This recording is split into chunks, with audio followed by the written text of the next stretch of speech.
Howdy, it's Matt, and in this episode we are going to be taking a look at the new ZOHD Talon GT.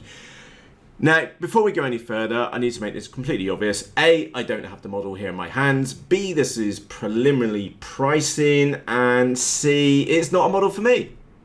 What a way to start a video. So let me go and explain myself. So first off, big thanks up to Dodge, who posted in the Facebook group this morning that he's been and spotted the new Nano Talon, sorry, I'm not calling it a Nano Talon, I'm calling it a Talon GT, has just been released on Facebook because they have been, again, you've got a thumbs up for the guys over at ZOHD, they have been leaking out photos for the last week or more on this new Talon. However, there's a couple of obvious things which we need to look at. Now, I did make myself a couple of notes here. Now, there are no specific details here, but we can pretty much guess, okay? It's going to be approximately a 1 meter wingspan, which we're going to be looking at. And the reason why we can tell that is because the fuselage is so similar to the Dart XL, okay? So we are, I would say, no more than 110 centimeters, okay, something like that, for the actual wingspan itself. Now, also, before we go any further, I don't want you to walk away from this video with a negative impression of ZOHD. You will probably walk away with a negative impression of this model, but we must not discount innovation. It's definitely thumbs up for me, and I'm sure it's thumbs up for you as well as our RC hobbyists to start seeing innovation going on in this hobby, because it has got a little bit stagnant over the last couple of years, and we've had some really good models, that said, but we've also had some really bad models. So we should never discount innovation, and we should always give thumbs up for that. However, it's blatantly obvious when we take a closer look. So let's scroll down and take a look at the aircraft itself. So if we think about the Dart XL, for example, the nose section we already knew was just extremely weak. And unless, and again, I can see there's a black line in there, hopefully that's a glass fiber or carbon fiber rod which runs back the length of the fuselage to give the fuselage the stability which it needs. What happened with the Dart XL is that there was no extra strength in the nose section, just a tiny piece of plywood. So the second you caught the model on a wrong angle, and admittedly, put my hands up, did kind of stuff it in the ground quite hard. I'm ready. Maiden!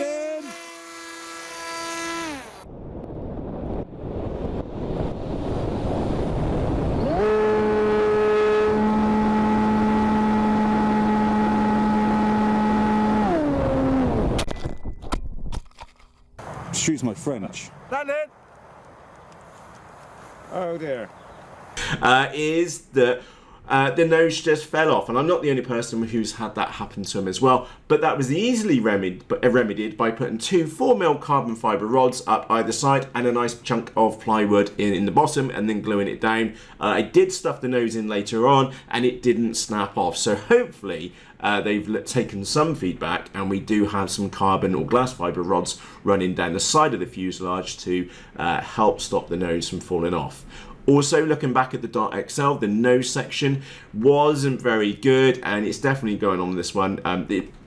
I'm not going to mention well, I am going to mention it, but it's kind of irrelevant. You can see on here the cameras are tilted down. That's fine in a model like like a Talon, because it's only meant for cruising. So a little bit of down is perfectly fine. Dart XL, which you potentially smash in trees, you would end up hitting trees because it was on too much of an angle, and that whole plastic section was just extremely weak, and mine's shattered to a million pieces because it just wasn't strong enough for the task. Anyway, getting into my other points.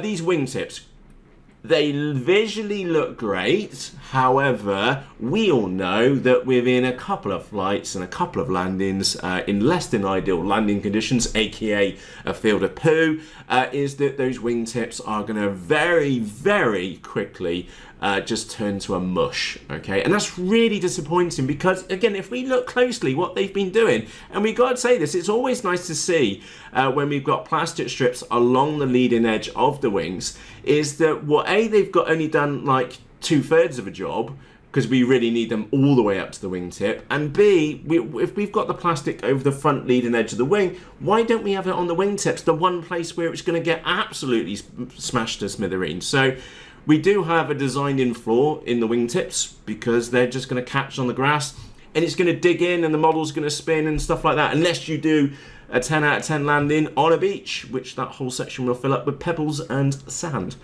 Also, if we take a closer look, we can see here in the tail section we do have some downward facing fins. Let's face it on that one. The second, unless you're catching this model, and you're going to be perfectly fine if you're catching the model because the wingtips won't get broken, your nose won't fill up with sand or poo, and the tail section, those bottom two fins, won't snap off. But let's face reality, if you're landing on grass or in a field or a hedge, is that they're going to snap off and they'll last one flight, if you're lucky, two, if you didn't put them on. Also, just a real oddity, what I'm going to do, I'm going to draw a line on this picture because to me, it looks like that this motor, and again, this is in the sky, so we can take a closer look at that. It looks like to me, please agree or disagree with me, is that rear motor has quite a lot of down thrust in it, like they're trying to compensate something with the wing.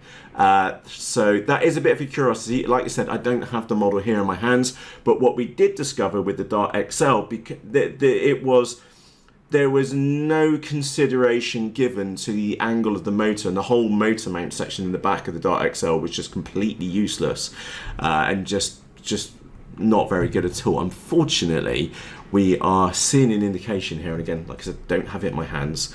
We are seeing an indication here that the thrust line is definitely off there, and that's also something for us to work out. So that's all we've got right now for the photographs. Let me just quickly recap. I am expecting this to be about a 1 meter wingspan up to about 1.1 meters. We'll get to price in a moment. The wingtips will snap off. The front leading edge of the wings are not fully covered. They've done 2/3 of a job, okay, or half a job. They really need to come on the way up and to protect those wingtips because in reality they're going to snap off. And we'll get to pricing in a moment. This is why I'm being so picky. The tail fins will last one flight. The nose area we did decide was basically an air brake and also like to fall off in the Dart XL. So hopefully they've taken some feedback and we do have some rods going down the side of the fuselage to stiffen up that nose area. Also in my notes here as well, 10 out of 10. I can't stress this enough, okay? 10 out of 10, definitely thumbs up for some innovation here. It's not like something which we've seen previously and it does look kind of cool, but there are some obvious design issues, okay? And the last one is that it's the price, okay? It's a joke. And that's me being very polite. So this model's going out with a headline price of $219.99, which is $220, or about £166, which as I worked out is a 40% increase over the original Nano Talon when that came out. That is put it at such a premium price point is that frankly I'm never going to own one. You're not going to see this one ever being reviewed here because for $220 you could have 3 other models for exactly the same amount of money. And I'm fully aware it's a plug and play kit, so we get the motor, we get an ESC in there, we may get a stabilizer. ZOHD are known to put stabilizers in their models. Saying that a stabilizer in this model specifically would probably be a waste of money because those who would be using it from wanting a stabilizer are going to put their own flight controller in there, so they're going to use iNav, Vector or similar in there, so that probably would be a waste of money from their point of view. So we would probably only be expecting a motor or ESC and servos, I hasten to add. Oh, one big positive which I kind of overlooked, my bad, is that we do have servos in the wings. So that's a big thumbs up, a big step forwards over the Nano Talon, which originally came out, because that was one sensor servo and there was an awful lot of slop in there. Combine that with the dihedral in the Nano Talon as it comes stock to you, is that the model did like to rock a lot in the sky. So I tell you what, let's leave this video on a positive note, which is that, well, the negative note is that look out for the reviews for the, what do they call it? The ZOHD Talon GT. We expect this one to be labelled as absolutely fantastic because I'm sure the freebies are on the way out the door. But It's definitely not a model for me. Maybe if it came out in the same price range as what the original Nano Talon came out as, then I might be interested. But there's no way in a Blues Monkeys that this model is worth $220. That's just the way it is, okay? There is no mention of FPV kit in there, and again, the videos which we've got here, the images which we've got here, there's no FPV equipment included in there. So there's no video transmitter, there's no FPV camera, so there's no that extra bump in price. So grossly overpriced, looks good, kind of obvious mistakes which have been made on there. It's positive we have separate wings and they're great that we're seeing innovation, but let's leave it on that positive point, which is that if you are interested in something different than a mini Talon and want something light and relatively cheap, now this is the plug and play kit, okay? That's why it's £77. You can get the normal kit where you put your own motor and stuff in it for about £53 off Banggood. Definitely better value for money. So like I said, let's leave this video on a positive point.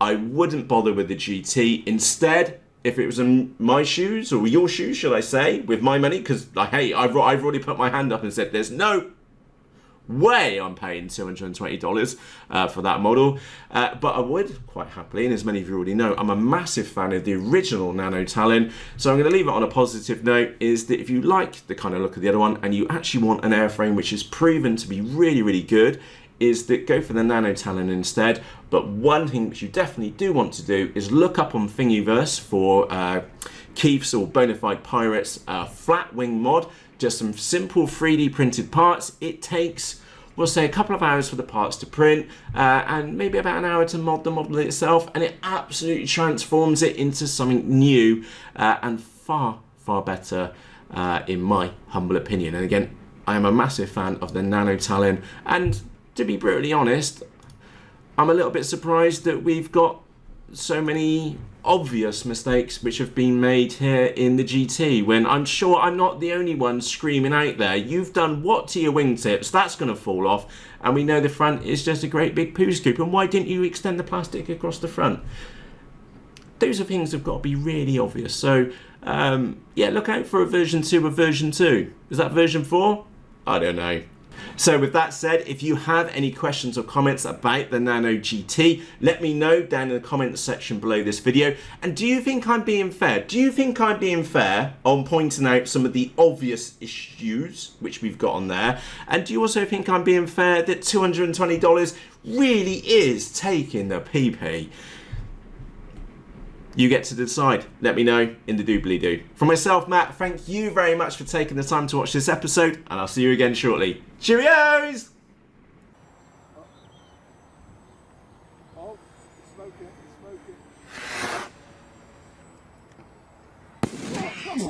Fucking hell! Jesus!